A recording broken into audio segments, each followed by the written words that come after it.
আজকে আমি আমার হেয়ার গ্রোথ জার্নির কিছু জিনিস তোমাদের সাথে শেয়ার করতে চাই। এটা হচ্ছে আমার 6 মাস আগের ছবি, যেখানে আমার হেয়ার থিনিং হচ্ছিল, হেয়ার লাইনটাও ধীরে ধীরে পেছনে সরে যাচ্ছিল, যেটা আমার জন্য খুবই প্রবলেমেটিক হয়ে যাচ্ছিল। কারণ এইটুকু বয়সে চুল পড়ে গেলে পরে কি হবে আমাদের। তো তার জন্যে অনেক কিছু রিসার্চ করার পরে, বাজারে চলতি অনেক হেয়ার সিরাম ইউজ করার পরে আমি একটা আমার জন্য বেস্ট অ্যান্ড ফার্স্ট যেটা হেয়ার গ্রোথ দেয় সেই সিরামটা খুঁজে পেয়েছি। এটা হচ্ছে উইশ কেয়ারের এই সিরামটা, যেটা কিনা খুবই পপুলার, বাট তাও মানুষজন ডিফারেন্ট প্রোডাক্ট ইউজ করে থাকে।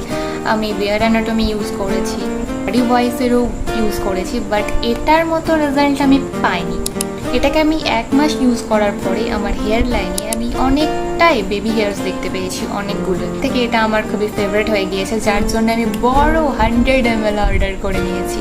তো তোমাদেরও যদি আমার মতো টাকা খরচ করতে একদমই মন না চায়, আর তোমরা জাস্ট একটা প্রোডাক্ট ইউজ করতে চাও, তাহলে তোমরা আমার এই রেকমেন্ডেশনটাকে চোখ বন্ধ করে বিশ্বাস করতে পারো।